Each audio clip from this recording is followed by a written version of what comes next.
no Draymond, no good. Dubs trailing by as many as 61 to the Raptors. They lost by 53. And Steph Curry was in the MVP conversation, and then they went out and got absolutely obliterated by the Mavs.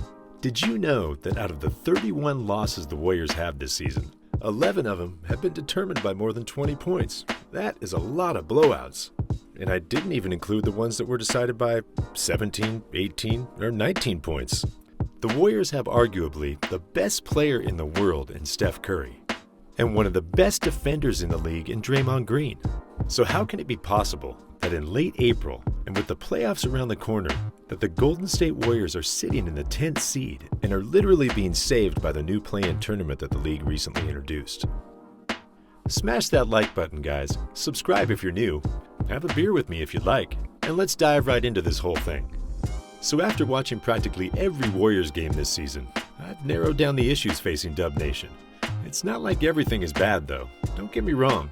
There have been a lot of good things this season, such as Andrew Wiggins' lockdown defense, Kelly Oubre's constant cutting motion to the basket, Steph Curry's always incredible shots. Man, I could go on and on. Still, though, there are some glaring issues that need to be dealt with quickly, or at least seriously addressed. Number one would probably have to be turnovers.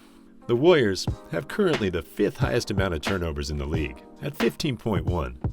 As great of an offensive weapon that Steph Curry is, and as great a defense as Draymond and Wiggins play, if you're constantly giving the other team extra possessions, you're quite literally beating yourself and reducing your own chances of winning the game. I mean, even teams that aren't really that talented, if they can just take care of the ball, at least they're giving themselves a chance to win. Look at the San Antonio Spurs, for example, this season.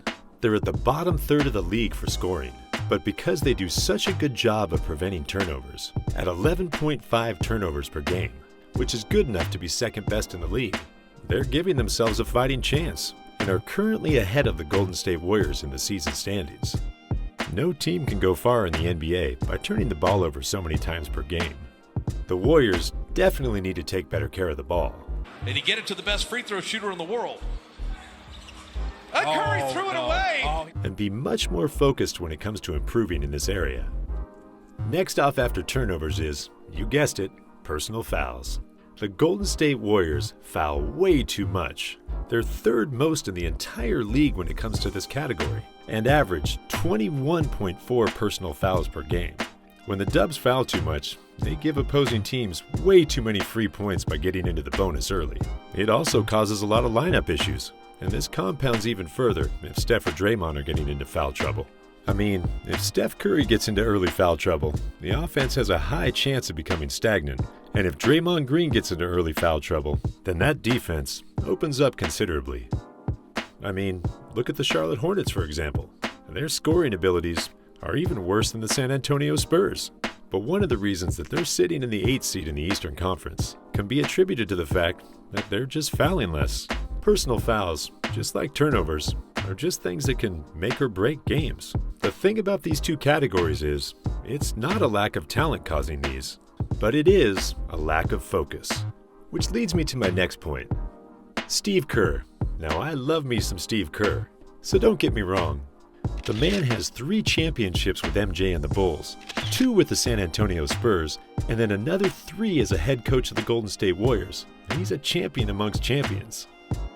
With the Bulls, though, Michael Jordan gave that team some nasty.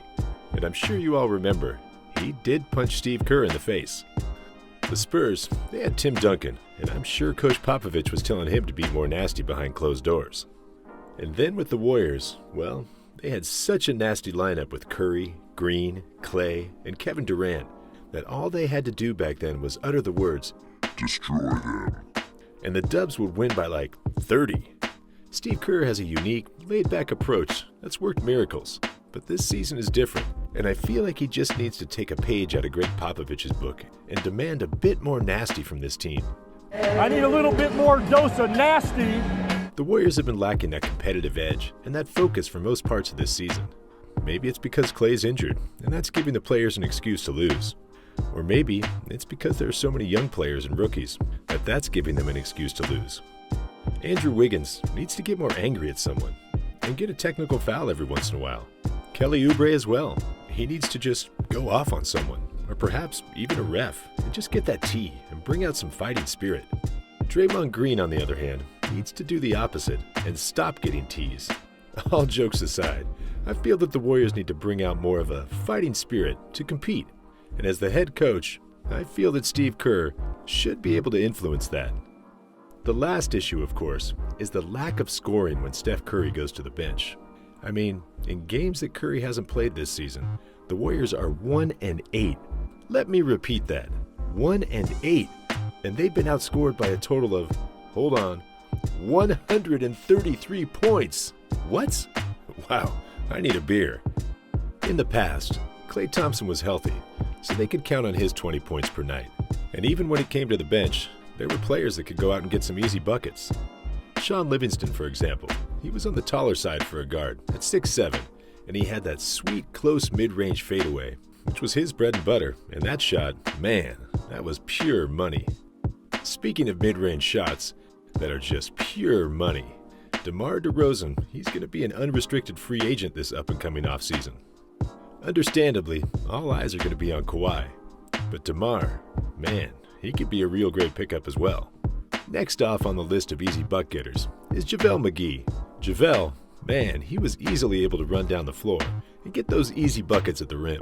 Whether it was a lob or a catch and dunk at the rim, JaVale was shooting like 65% from the field and giving the Warriors some energy and 5 to 10 points in less than 10 minutes per game. You guys want another example? Well, I got one. David West was another player coming off the bench who could come in and get some easy buckets.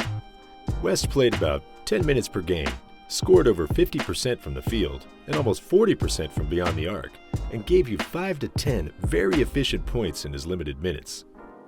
What do all three of these players have in common? Wait for it. They're big. The Warriors team this year is one of the smallest teams in the league, and they're missing like two bigger players who can go in and get them 5 to 10 easy points per game. I know, it might not exactly fit in with Steve Kerr's small ball system, but man, when those jump shots aren't falling, you need someone who can go in and stop the bleeding and gain that momentum back for your team. Let's take a look at some of the other teams this season and look at their scoring options. The Atlanta Hawks now have Lou Williams, and he can get a bucket at any time. When Kawhi's out, Paul George can get that bucket.